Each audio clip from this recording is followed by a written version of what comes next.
오늘도 종의 입술을 통하여 주님 말씀하옵소서. 아버지 종의 전할 때 아버지 전하는 입술과 듣는 모든 귀가 성령의 귀가 될 수 있도록 주님 도와주시옵소서. 우리의 심령의 문을 주님께 열어드립니다. 오시옵소서. 환영합니다. 주님께 모든 예배 시중 말과를 부탁하며 예수 그리스도 이름으로 기도 올려나이다. 아멘. 오늘은 시기하지 않습니다라는 말씀으로 본문을 봉독했습니다. 자, 이런 사람이 있었습니다. 일본의 성자라 불리는 내촌 강사라는 분이 이런 고백의 찬양이 있습니다.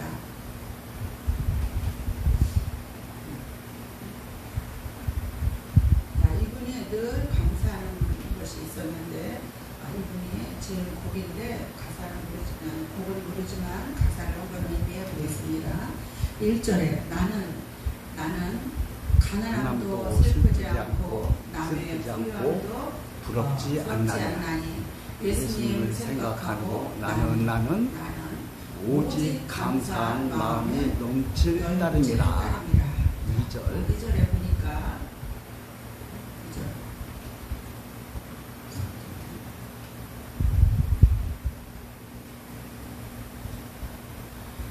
2절 예수님 생각하고 나는 몸의 환난도 괴롭지 않고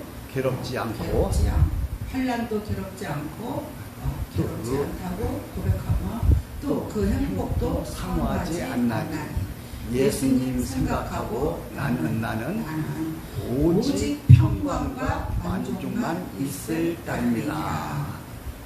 3절 예수님 생각하고 나는 일의 실패에 실망하지 않고 그 성공에 뛰며 기뻐하지 않나니 예수님 생각하고 나는 오직 영원한 승리자이기 때문이라. 이런 가사 내용을 잘 의미해 보면 자신은 예수님을 생각하면 자신의 가난함도 슬프지 않고 또 남의 부유함도 부럽지 않으며 오직 감사한 마음이 따를 뿐이라고 고백하고 있습니다. 예수님만 생각하면 몸에 환난이 오는 것도 괴롭지 않고 육신의 행복도 사모하지 않으며 오직 네가 원하는 것은 평강과 만족만 따를 뿐이라고 고백하는 이 노랫말이 있다고 합니다. 저의 일생의 소망도 오직 평강입니다. 그리고 또한 예수님을 생각하노라면 일의 실패와 실망치 않고 또 그 어떤 일이 성공했다 해도 그 일로 인하여 내가 기뻐하지는 않는다는 것입니다. 오직 예수님의 사랑과 예수님의 어떤 주시는 행복, 평강, 오직 예수님만 사모하는 마음만 이렇게 주님께 고백하는 것을 볼 수 있습니다. 우리 모두에게도 이런 고백들이 있으면 좋겠습니다. 아멘. 주님을 생각하는 사람들, 아니 주님을 사랑하는 사람들은 자신이 이 땅에서 가난하게 산다여 낙심하지 않습니다. 아멘. 오히려 주님을 사랑하기에 나는 가난을 선택합니다 라고 고백하는 분도 많이 계중에 있다는 것을 알 수 있습니다. 아멘. 주님을 사랑하는 사람들은 남의 부유함에 부러워하지 않는다는 것입니다. 제 측근에 가까운 사람도 가난을 스스로 택해서 주의 종의 길을 가는 사람을 볼 수 있고요. 또 남의 부유함에 부러워하지도 아니하고 하나님이 내게 주신 것에 감사함으로 옆에서 볼 때는 힘들고 어려운 것 같지만 그의 마음속에는 오직 주님을 사랑하는 마음, 또 그 평강의 마음, 또 그 마음으로 오직 주의 일에 세상을 부끄러워하지도 않고 부러워하지도 않는 그런 종들을 볼 수가 있습니다. 오히려 주님을 뜨겁게 사랑하는 목사님들을 부러워할 뿐입니다. 또 한 목사님이 있었습니다. 그 목사님이 목회하시는 교회에 어떤 큰 문제가 생겼고 그 문제로 인하여 이 사모님이 너무나 큰 충격을 받아서 쓰러졌습니다. 이런 강한 스트레스로 인하여 쓰러지는 것은 정말 그 주변 사람들이 아니면 알 수 없을 것입니다. 이래서 이 사모님은 쓰러졌고 그렇게 병석에 오랫동안 누워있게 됐습니다. 교인들은 이 사모님을 어떤 도울 수가 있는 길이 없으니까 그저 걱정스러운 눈길로 사모님을 지켜만 볼 수밖에 없었습니다. 그러나 남편 되고 배우자 되는 목사님은 목회를 하면서도 또 정성스럽게 사모님을 돌보는 그런 목사님이 계셨습니다. 그런데 우리 말에 긴 병에 효자 없다는 속담이 있습니다. 사모님이 몇 년 동안 병석에 누워있는 모습을 본 목사님은 혼자 이런 생각을 할 때가 있었습니다. 그만 좀 세상을 떠나지. 당신도 고생이고 나도 고생인데 이제 그만 떠나지. 이런 걸 스스로 혼자 마음속으로 생각을 하는 적이 있다고 합니다. 이건 닥쳐보지 않은 사람들의 심령은 이런 마음을 이해할 수가 없을 거예요. 아마 이런 생각으로 방 안에 누워있는 아내를 보니 사모님의 눈빛이 더욱더 슬퍼 보이는 것을 이 목사님은 오늘 볼 수가 있었습니다. 자신이 또 이 아픈 사모님을 부축해서 약 먹는 것을 도와줬습니다. 그런데 정말로 며칠 후 그 사모님은 정말로 세상을 뜨고 말았습니다. 목사님은 그 길로 기도원에 들어갔습니다. 그리고 그는 자신을 치면서 40일 금식하면서 기도를 합니다. 그 마음속에 사랑이 떠난 채 약을 먹이는 것이 자신의 그 모습을 생각하며 가슴을 치면서 회개하고 눈물을 뿌려 기도하였습니다. 목자의 마음에서 사랑이 떠났다. 그 마음에 자신만을 생각하는 이 사악한 마음이 차지하고 있었음을 생각하면서 오직 예수 그리스도의 사랑만으로 그 마음을 충만하게 해달라고 하며 참여하며 기도하고 있었습니다. 사도 바울은 모든 것으로 남을 돕고 몸을 바쳐 순교한다고 할지라도 거기에 사랑이 없으면 아무것도 아니라고 했습니다. 사랑은 그저 사랑이 없는 순교나 섬김은 그저 울리는 꽹과리라고 사도 바울이 고백한 것을 우리가 성경을 통해서 볼 수 있습니다. 그러니까 요란하기만 하지 아무것도 없다는 것입니다. 하나님이 받으실 것이 없다는 것입니다. 자, 사도 바울은 모든 것으로 남을 돕고 몸을 바쳐 순교할지라도 거기에는 사랑이 없으면 아무 소용이 없다고 했습니다. 결국 모든 것이 사랑으로 행하여질 때 사람의 육체도 소생케 하고 영혼도 살리는 역사가 나타난다는 것입니다. 제가 병원에 안병동에 좀 있었는데 그 안병동에 저쪽 반대편에 보면은 허리가 정말 90도로 구부러진 할머니 같은 분이 계셨어요. 그래서 그분을 이제 배선실에서 이제 보호자들이나 환자들 밥을 데워주는 이 배선실에서 그분을 가끔가다 만나게 돼요. 근데 다른 사람들은 그래도 좀 뭔가 외적으로나 뭐 좀 없어 보이는 사람들이 거의 없었어요. 근데 이 할머니는 저도 이제 밥을 좀 데우려고 그 배선실에 가면 가끔 만나요. 그럼 정말 머리는 하얀 백발에다가 그냥 질끈 묶고 허리는 진짜 있는 대로 구부러뜨려져서 엉덩이가 하늘을 더 올라올 정도로 막 그렇게 그런 분이 있었어요. 그거를 볼 때 제가 정말 마음의 한쪽 구석에 마음이 너무 아프더라고요. 저분은 도대체 무슨 사정으로 여기에 와 있을까. 그래서 그분한테 직접 물어보기가 미안해서 민망해서 다른 분들한테 돌려 이렇게 물어봤어요. 그랬더니 어떤 말이 들려오냐면 그 남편이 무슨 암이라는데 그 암이 무슨 암인지 모르겠는데 15년째 지금 그 병원에서 이렇게 누워있다는 거예요. 15년째 누워있으니까 있는 가산 다 까먹고 정말 가난한 상태로 지내고 있는 것을 봤어요. 배선실에 가보면 나는 예를 들어서 그래도 밥이라도 들고 가서 밥을 좀 배우려고 하는데 이분은 보면 어떤 때는 컵라면 어떤 때는 봉지에다 주먹밥 하나 싸갖고 와서 그걸 데우는 걸 보면 너무 마음이 아파요. 그래서 제가 있는 걸 또 가져간 걸 이거 드시라고 그러면 안 받으려고 그래요. 처음엔 되게 미안해서 안 받으려고 그러더라고요. 근데 2번, 3번 드리니까 고맙습니다. 고개를 이렇게 푸벅푸벅 하면서 그 음식을 받아가는 걸 봤어요. 그러다가 명절이 돼서 다들 이제 명절 동안에는 집에 와서 음보심도 하고 오라고 다 퇴원하고 몇 명밖에 남지 않은 나중에 그분과 나와 몇 사람이 남았는데 그분을 이렇게 명절 때 사람이 없을 때 만나니까 그분하고 이제 좀 대화를 할 수 있는 시간이 좀 있었어요. 근데 저더러 제가 말씀을 몇 번 걸었어요. 얼마나 됐냐, 어디가 아프시냐, 그리고 아주머니는 연세가 얼마나 되냐. 제가 볼 때는 70 중반은 됐었어요. 그 아주머니가. 근데 말씀을 나누고 걸어다 보니까 비슷한 거예요. 저하고 나이가 비슷한 이제 60 한 중반 정도밖에 안 됐는데 남편의 오랜 그 병생활에 이분이 육신이 말 그대로 진액이 빠져서 허리는 있는 대로 꼬부라지고 몸은 삐쩍 마르고 정말 볼 수 없는 그런 지경이었어요. 그래서 한 번은 제가 또 먹을 것이 좀 있길래 명절날 좀 먹을 걸 좀 많이 갖다 주길래 남길래 그 슬그머니 그분이 있는 방으로 가서 문이 열렸고 바로 문간이라 그분은 슬그머니 이렇게 있나 하고 봤더니 없더라고요. 그래서 그냥 그분 침대 위에다가 살짝 놓고 왔는데 그 환자가 어느 정도였냐면 진짜 뼈가 형상해서 말 그대로 살아있는 시체더라고요. 옷을 입혀볼 수가 없는 그런 상황이더라고요. 그런 환자를 보면서 이분이 하는 말, 휴게실에서 사람들을 통해서 하는 말, 제가 그 말 듣고 아무 말을 할 수가 없었어요. 그분이 사람들을 통해서 하는 말, 아침마다 그런데 같은 병실에 있는 사람들하고 아주 많이 지칠 때도 됐는데 이제 그만 집을 모시고 가서 아저씨는 좀 평안한 길로 가게끔 그냥 해드리는 게 어떻겠냐 이런 식으로 사람들이 물어보면 그런데 나는 우리 집 양반이 내가 오늘 눈을 뜨고 우리 집 양반이 비록 이런 모습으로 누워있지만 그가 숨을 쉬고 있다는 것만으로도 나는 오늘 하루가 너무 행복하다고. 난 그 말 듣고 너무 감동 먹었어요. 정말 너무 감동 먹어서 이분이 정말 신앙이 얼마나 깊길래 정말 다 죽어가는 남편을 두고 그런 말을 할 줄 알까. 15, 16년을 그렇게 병상생활을 했다는데 근데 나중에 몇 달 지나고 나서 우리 아들이 어디 장례식을 다녀온대요.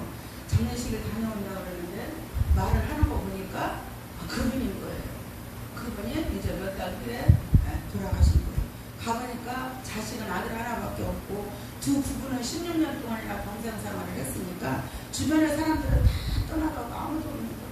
근데 이 아들이 다행히 저희 아들이 다니는 대형 교회에 다니는 성도였었어요.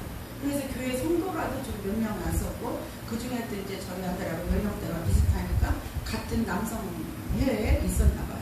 그래서 아들과 며느리가 다녀오더니 어머니 그분이 거기 공동에 같이 있었던 분이고요. 이야기를 하다 보니까 어머니를 아세요? 이러는 거예요. 난 깜짝 놀랐어요. 근데 그냥 안 됐다는 그 생각보다는 이분이 이제는 좀 숨 좀 쉬겠구나. 그런 게 느껴지는 그런 경우가 좀 있었어요. 자, 사람은 우리는 시기하지 않습니다. 즉 남에 대하여 우리가 시기하고 질투하지 않는다는 것입니다. 이분 말씀이 저한테 하는 말이 그래요. 다른 사람들은 입으로 딱하다 치근하다 이랬지만 자기한테 지금까지 물 한 모금을 사주는 사람이 없었다는 거예요.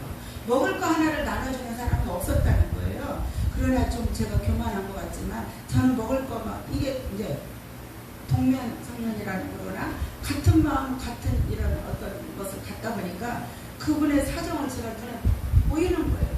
이게 하나씩 둘씩 보이는 것마다 나눠드리고 했더니 어느 날 배선실에서 둘이만 있게 됐는데 참 세상 좀 이렇게 좀 서운하게 얘기하더라고요. 말로는 막 이렇게 딱한 척 이렇게 하면서도 아무것도 나눠주는 게 없다는 거예요. 그러면서 자기한테 하는 말은 그냥 딱하다. 자, 지금 다시 말하면 이게 뭐예요? 그분을 말로는 딱하다고 하지만 그분을 도와주거나 이런 사람이 아무도 없다는 거예요. 다른 환자들은 그래도 말 들어보니까 좀 있는 사람들이 많았어요. 그러니까 그분들은 막 잘 먹고 잘 지내면서도 말로만 딱하다 그러지 나눠주는 게 없으니까 이분은 참 힘들었던 거예요. 그래서 이분은 그분들이 한 방에서 그렇게 말해주는 것조차도 싫다는 거예요.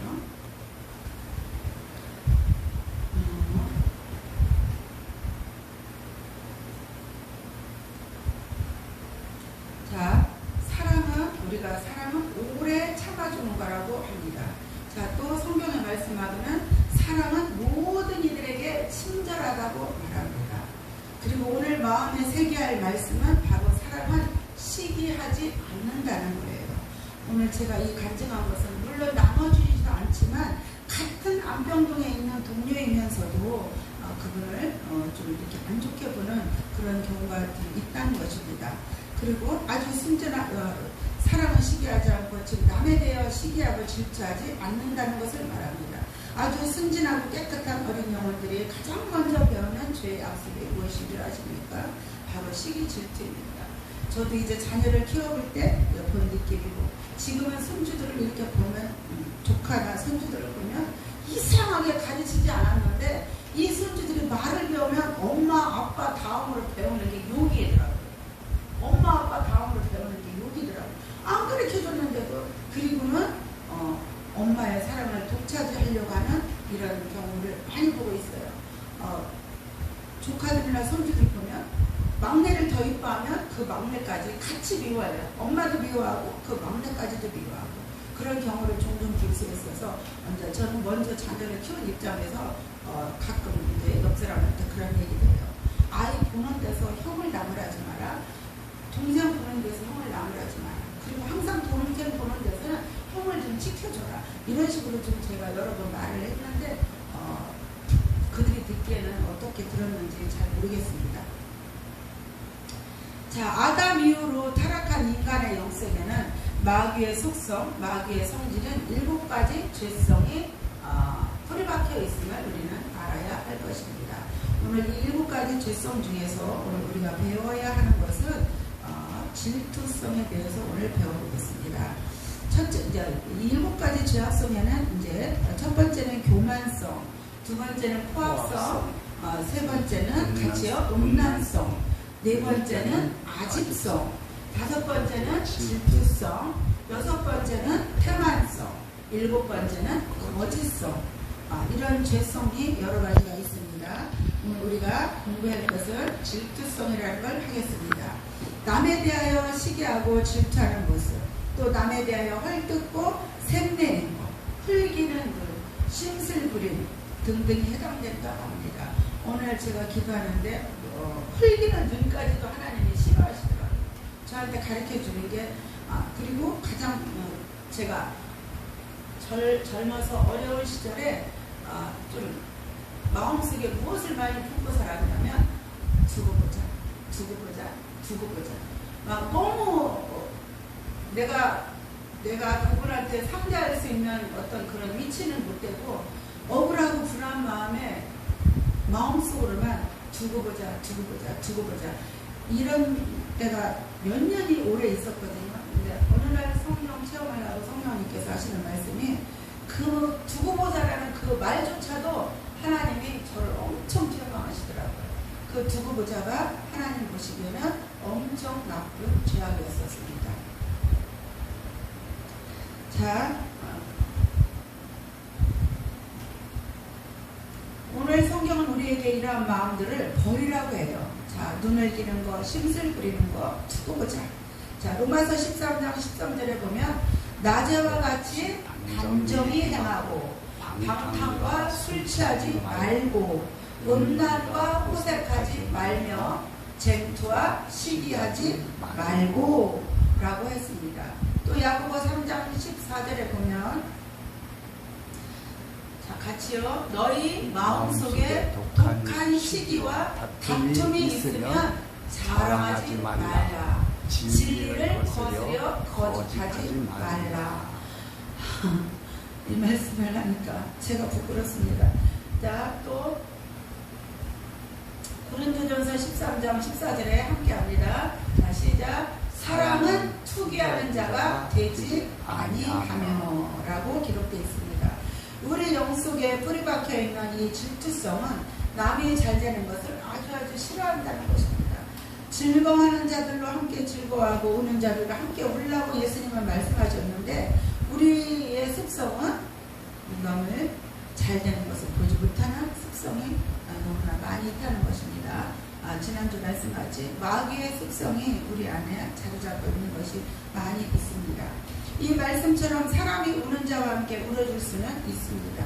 그러나 즐거워하는 자들과 함께 즐거워한다는 것을 타락한 인간은 어렵다는 것입니다. 저도 남 보면은 이렇게 좋다는 말을 많이 듣지만 남이 잘 되는 건 왠지 모르게 좀 시기가 나고 좀 그래. 그렇지만 그분들이 또 어려운 일이 당하고 이래서 좀 힘든 일이 있으면 그건 위로하기가 좀 그래도 쉽고 가벼운 것 같아요. 근데 남이 잘 되는 걸 칭찬해 준다는 게 굉장히 어려운 인간의 본성인 것 같습니다. 이것이 타락한 인간의 속마음이라는 것입니다. 사촌이 땅을 사면 배가 아프다라는 속담을 보면 사촌이 땅을 사면 오히려 기뻐해주고 즐거워할 줄 알아야 하는데 우리 인간 속에는 마귀의 속성인 이 질투성이 있기 때문이라는 것입니다. 오늘날 가정 안에서 질투성 때문에 나타나는 죄악이 얼마나 많은 줄 아십니까?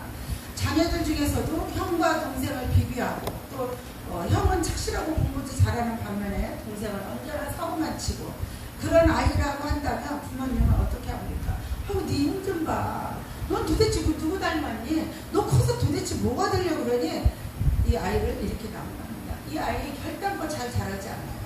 늘 형과 비교의식이 있고 결국에는 부모를 정말 너 뭐가 되려고 하니? 그 말대로 이 아이는 부모 속을 썩이는 그런 아이가 된다는 것입니다. 이게 어디에서 나오는 걸까요?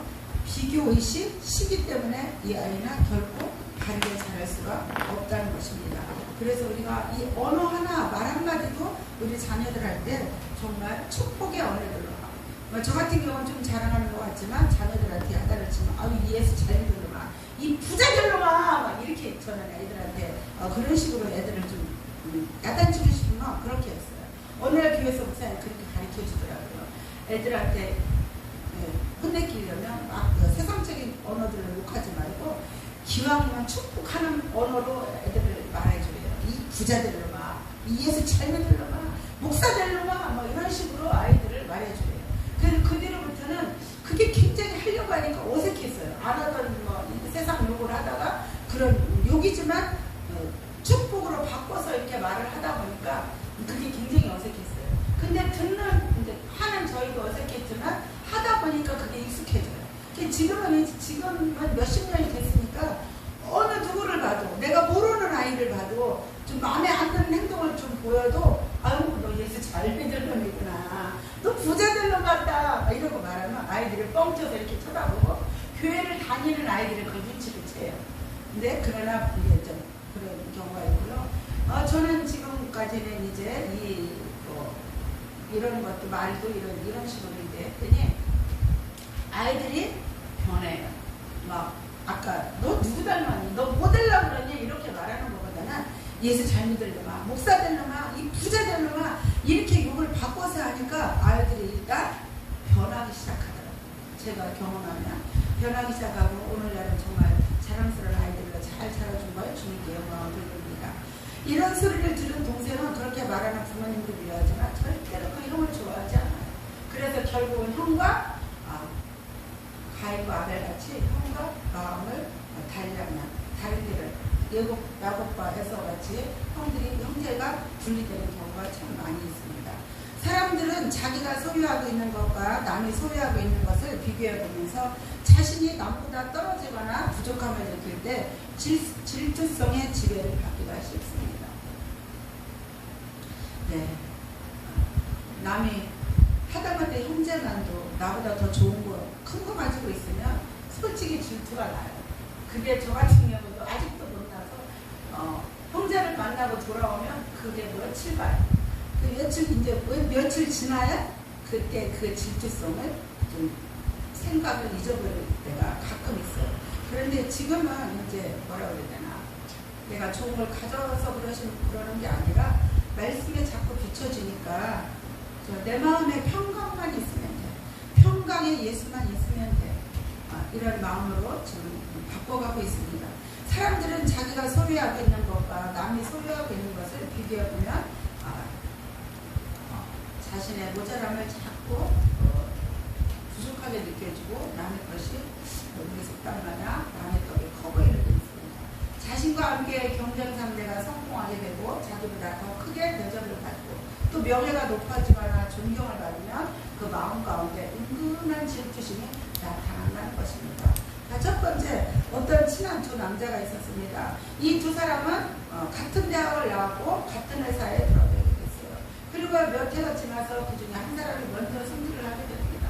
자, 승진을 한 사람은 그래도 좋겠죠. 그런데 그 밑에서 승진을 못한 사람 마음은 어떨까요? 역시 은근하게 대놓고는 못하지만 마음속 깊이 질투성이라는 것이 아마 있을 것입니다. 두 번째, 창세기 4장을 보면 인류 최초의 살인사건이 기록되어 있죠. 그것은 우리가 가인이라는 형과 동생이 아벨이라는 사람이 살고 있었는데 가인은 농사를 짓는 사람이고 아벨은 양을 치는 목동이었습니다. 자, 어느 날 둘 다 하나님께 제물을 바칩니다. 가인은 농사를 짓는 사람에게 노동사물을 드렸고 아벨은 양을 치는 목동이었기 때문에 양을 잡아 제물로 바치게 되는 걸 우리가 성경을 통해서 봤습니다. 그런데 하나님은 둘 다 기쁜 마음으로 받으셨으면 좋았을 텐데 가인의 제물을 받지 않고 동생 아벨의 제물만 받으시게 되는 걸 봅니다. 자, 이로 인하여 가인은 심히 분하고 안색이 변하기 시작합니다. 자, 그 모습을 지켜본 하나님께서 말씀하시길, 네가 왜 분노하느냐? 네 안색이 왜 안 좋아? 왜 안색이 변해? 네가 나에게 진실한 마음으로 드리지 않았기 때문에 제물을 받지 않았다고 가인에게 말해주고 있습니다. 가인은 하나님의 이런 말씀을 들었으면 겸손하게 자신의 죄를 고백하는 사람이 되어야 했지만 가인은 그만 동생을 미워했고 그 미움이 결국은 동생을 돌로 쳐 죽이는 사건이 벌어지지 않습니까? 우리는 지금 이 시대에 이런 일들이 벌어지고 있음을 보게 됩니다. 요즘에 전 뉴스를 잘 못 보지만 뉴스를 보니까 어떤 전철역에서도 갑자기 막 뭐라 그래야 되나 묻지마 폭행 같은 게 있어서 사람도 다치고 경찰을 죽인다는 협박이 오고 이랬다고 그 역에 경찰들이 아주 쫙 깔려서 그 역에 사람이 없더라고요. TV를 보니까 이런 가인이 성행하는 이 시대가 참으로 두렵습니다. 제가 볼 때는 그런데 어디서부터 오냐면 가정에서부터 오는 것 같아요. 가정에서 부모님들이 그 자녀들을 좀 더 예수를 믿었다면 말씀으로 양육했더라면 더 훌륭한 사람이 되었을 것이고 교회를 안 다니는 일반 세상 사람이었더라도 좀 아이를 더 사랑하면서 아이를 더 아껴주면서 그 아이에 대한 인성에 대한 존중을 하면서 키웠더라면 이 아이는 다른 사람의 생명도 존중이 여기는 사람으로 아마 자랄 수 있었을 텐데 제가 볼 때는 이것은 가정에서부터 오는 문제라고 봅니다. 그런데 현재 이 가정의 문제가 너무나 성행하기 때문에 이런 일은 앞으로도 종종 많이 일어날 거라고 저 자신도 아마 그렇게 생각을 해요. 자, 세 번째 사무엘상 17장 18절을 보면 다윗이 블레셋과 싸움에서 물맷돌로 골리앗을 이기고 큰 승리를 거두게 되는 걸 우리가 보고 있습니다. 자, 그러자 사울왕은 다윗을 왕궁에 들어오게 하였고 군대의 장으로 삼았습니다. 당시 이방 민족들이 자주 침략을 해야 했는데 그때마다 다윗은 계속해서 연승을 하고 돌아왔죠. 그리고는 그들이 전쟁에서 돌아오는 길에 여인들이 노래를 부르잖아요. 다윗은 사울은 천천히요 다윗은 만만히로다 이런 노래를 부르는 것을 누가 듣습니까? 사울왕이 듣게 되고 그때부터 이 사울왕은 불쾌하고 분노하는 마음이 생깁니다. 자, 뭐예요? 시기, 질투심이 일어나기 시작합니다. 그리고 자기가 왕위가 다윗에게 빼앗기가 될 것을 아주 두려워하면서 강한 질투심에 사로잡히게 되었고 결국은 다윗을 죽이고자 하는 결심을 하게 됩니다. 그때부터 사울왕은 기회만 생기면 다윗을 죽이고자 하였으며 여러 차례 칼이나 창을 던져서 그를 죽이려고 하였지만 하나님의 섭리 가운데 그때마다 다윗은 아슬아슬하게 피할 수 있었던 걸 우리가 성경을 통해서 볼 수 있었습니다. 이와 같이 사울왕은 다윗이 백성들로부터 높임을 받고 칭송을 듣게 된 것을 알고 질투성의 자극을 받아 다윗을 죽이려고 했던 것이죠. 다시 말해서 사울왕은 다윗이 자기보다 더 잘 되는 것을 싫어하고 두려워하기 때문에 다윗을 볼 때마다 강한 질투심에 사로잡혀서 다윗을 죽여야지 늘 그 마음속에 품고 있었다는 것을 우리가 성경을 통해서 봅니다. 자, 그 악한 마음을 하나님께 회개해야 하는데 회개하지 않아 나중에는 하나님의 신이 떠나고 악신이 대신 들어가 그를 괴롭게 하면서 하나님으로부터 버림을 당하는 불행한 사람이 되고 말았다는 것입니다. 이렇게 된 원인은 무엇일까요? 다윗이라고 하는 사람에 대한 시기 질투심에 비롯된 것이고 우리들은 질투심이 일어날 때마다 철저하게 회개하는 우리 모두가 되시기를 우리 주 예수 이름으로 축복합니다. 자, 네 번째 마태복음 20장 20절에서 24절을 보면 야고보와 요한의 어머니가 뭐라 그래요? 예수님께 하나님의 나라가 이루어지면 나의 두 아들을 하나는 당신 우편에 하나는 당신의 좌편에 놓게 해달라고 부탁하는 장면이 나오잖아요. 그때 주님께서 너희가 구하는 것을 알지 못한다고 마시면서 교만한 마음으로 구하는 것을 그 3~5절을 통해서 지적하셨던 것을 우리가 또 마태복음 20장 20절에서 볼 수 있었습니다. 그때 예수님께서는 모든 제자들의 마음을 겸손하게 하시기 위하여 말씀하십니다. 너희들이 크고자 하는 자는 섬기는 자가 되어야 하고 으뜸이 되고자 하는 자는 종이 되어야 한다라고 가르치고 있습니다. 이 말씀을 잘 분석해 보십시오. 10명의 제자들이 분노했다는 것은 포악성도 지배를 받았지만 야고보와 요한이 우의정 좌우정한다면 우리는 무엇인가? 더 열불 나겠죠? 하면서 남과 비교의식을 하면서 질투하는 모습이 있다는 것을 알 수가 있었습니다. 사람이 남과 비교의식을 가지게 되면 가장 먼저 생기는 것이 시기, 질투심에 사로잡히게 된다는 것입니다. 자, 어떤 예화를 한번 보겠습니다. 어느 A라는 집사님과 B라는 집사님이 어느 날 기도원에 올라가면서 이렇게 둘이 약속을 합니다. 집사님, 이사님, 이번에 우리가 기도원에 올라가서 하나님께 뜨겁게 기도해서 아주 큰 은혜를 받아서 목사님도 잘 모피라고 우리 교회에 우리가 기둥이 한번 되보자. 그리고 결단하고 기도원에 두 사람이 올라갑니다. 그런데 두 사람이 열심히 기도하는데 A라는 집사님은 기도를 하는데 여러 가지 방언과 환상과 각종 은사를 많이 체험하고 내려오게 됩니다. 그런데 반대로 B라는 집사님은 아무리 기도해도 아무런 영적 은사를 경험하지 못하고 아무 체험을 하지 못하고 내려오게 돼요.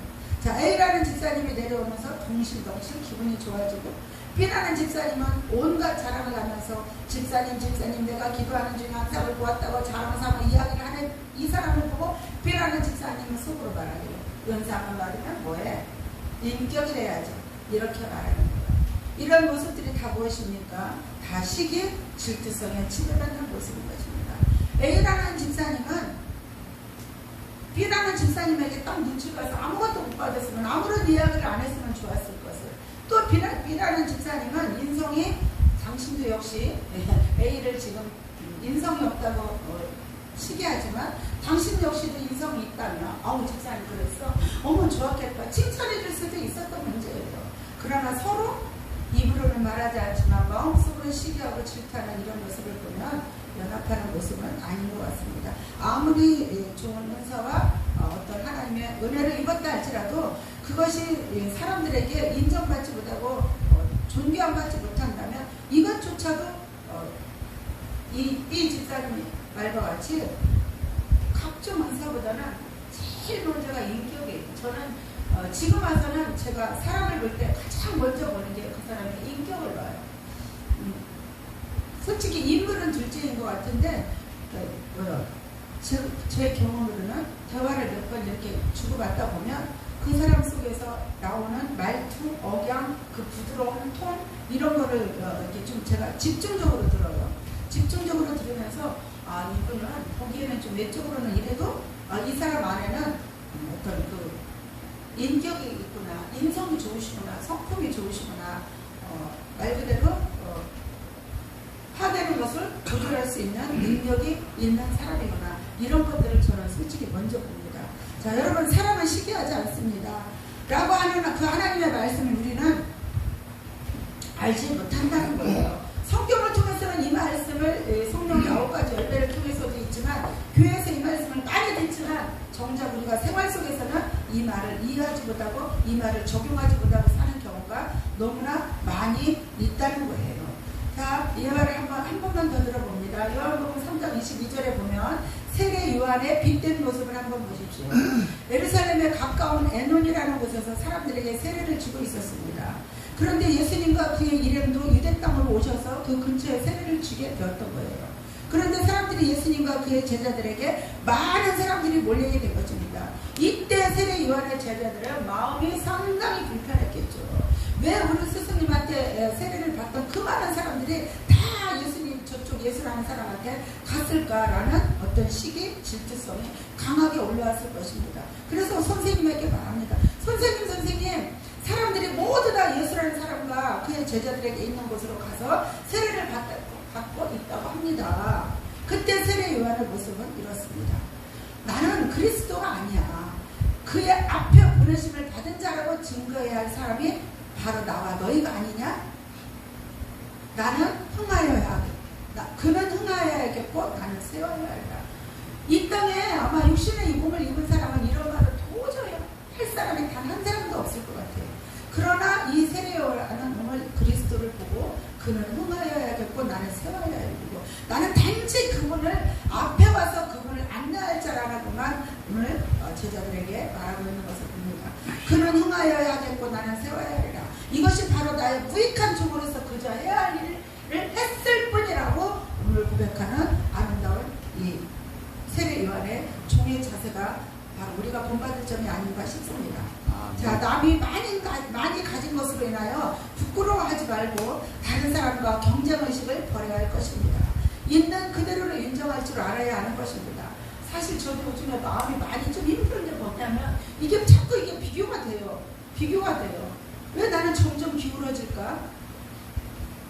다른 사람은 점점 좀 세워져 가고 넓혀져 가는데 나는 왜 점점 기울어져 갈까? 이게 문득 이런 생각이 올라올 때마다 마음이 힘들 때가 있어요.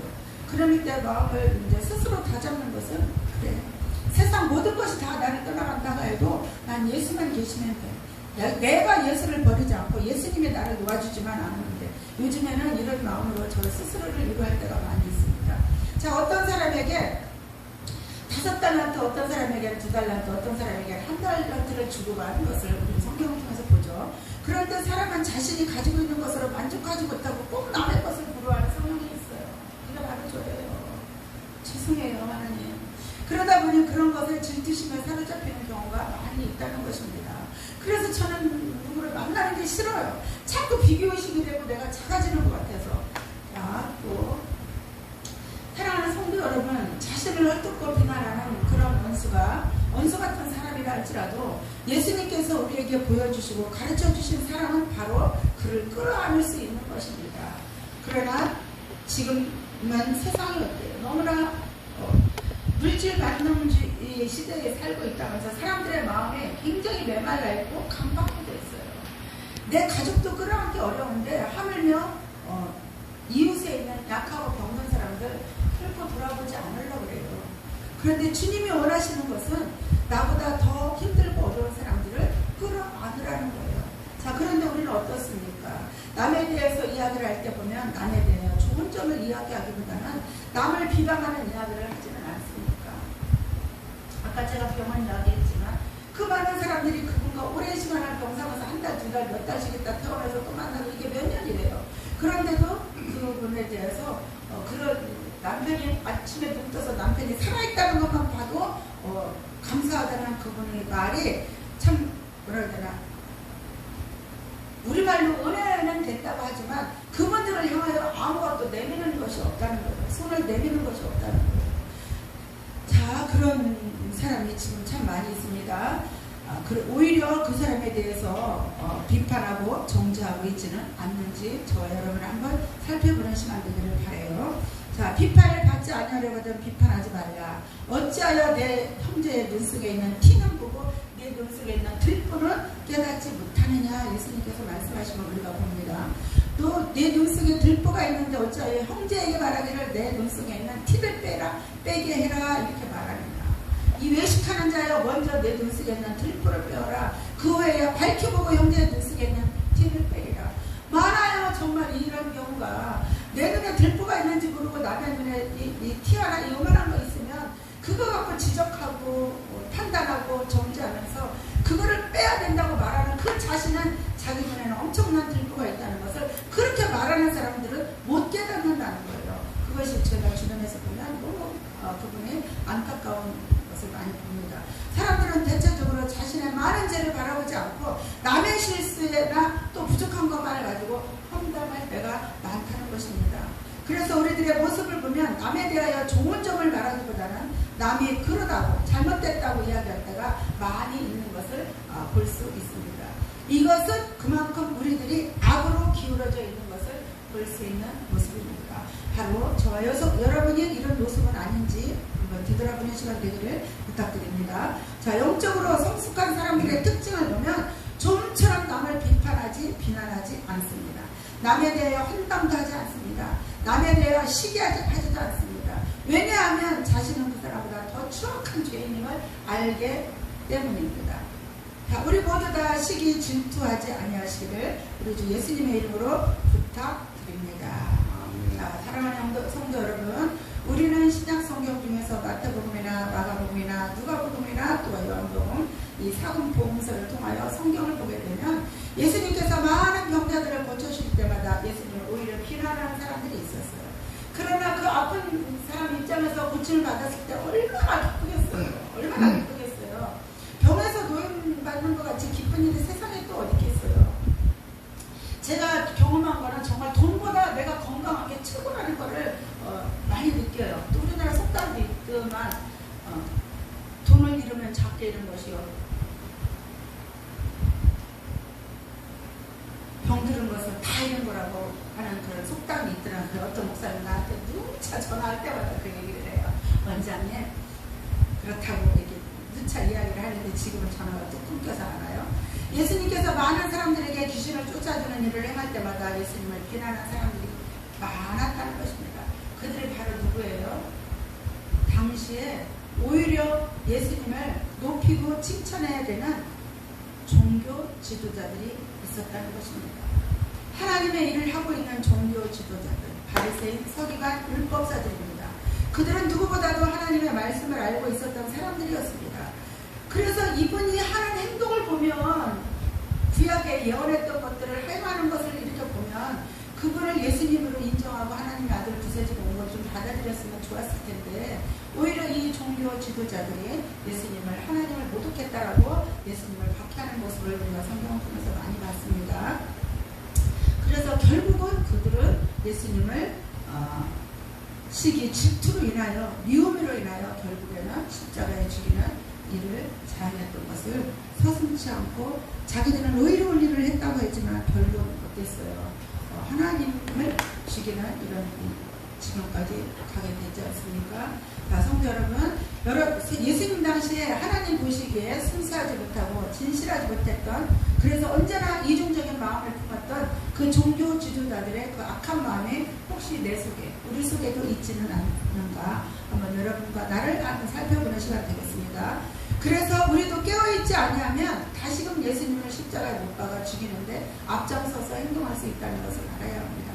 지금은 예수님이 현재는 보혜사 성령은 우리 안에 계시지만 제가 경험한 바로 의하면 다른 사람, 즉 나의 자녀들, 남편이라고 해서 내 마음대로 내 입에서 나오는 대로 이 어떤 포악성, 질투성, 시기성 이런 것 때문에 말을 함부로 했던 거, 이것도 하나님이 나한테 말씀하시는 건 십자가의 예수를 또 네가 못 박았다고 그러시더라고요. 우리들의 입에서 나오는 이 언어들이 예수님이 듣기에는, 성령께서 듣기에는 우리가 직접적으로 그때 마냥 못을 직접적으로 박지 않았지만 우리의 입술에서 나오는 이 언어 한마디가 바로 예수님을 십자가에 다시 내가 못 박았다고 말하고 계신다는 겁니다. 그래서 저와 여러분이 늘 조심해야 될 것은 우리들의 언행 심사를 항상 조심하시기를 예수님의 이름으로 축복합니다. 자, 그래서 우리도 깨어있지 않으면 다시금 이렇게 예수님을 못 박는 사건이 생긴다는 거예요. 이 사건이 생긴다면 우리는 용서받을 수 없다는 거예요. 예수님이 뭐라 그랬어요? 내 이웃을 사랑하라 그랬는데 제자들이 물어봤어요. 내 이웃이 누굽니까? 그랬더니 예수님 대답하시고 뭐라 그래요? 쉽게 말하면 내 옆에 있는 배우자, 자녀, 내 일가 친척은 물론이요. 나 빼고는 다 예수님이라는 거예요. 그런데 나 빼고 다 예수님인데 나 빼고 그들한테 함부로 언행을 했던 것들이 예수님께서는 못 박았다 이러시더라고요. 그래서 저 그때 한번 되게 하나님께 받은 적이 있어요. 그러기에 더욱더 하나님 안에서 또한 사람들 앞에서 우리는 겸손해지시기를 바랍니다. 자, 사랑은 시기하지 않습니다. 라는 말씀을 새기면서 남을 시기하는 마음이 틈탈 때 즉시 예수님의 이름으로 물리치면서 깨끗한 마음을 가지려고 노력하는 우리 모든 성도들이 계시고, 또 더 나아가 항상 남에 대하여 이야기할 때는 의식적으로 아니면 좀 더 오버해서라도 남의 좋은 장점만을 이야기하는 우리 모두가 되었으면 좋겠습니다. 할렐루야. 아멘. 말씀은 여기까지 마치겠습니다. 기도하겠습니다. 하나님 아버지 감사합니다. 오늘도 아버지 하나님 말씀의 은혜를 나눴습니다. 사랑은 시기하지 않습니다.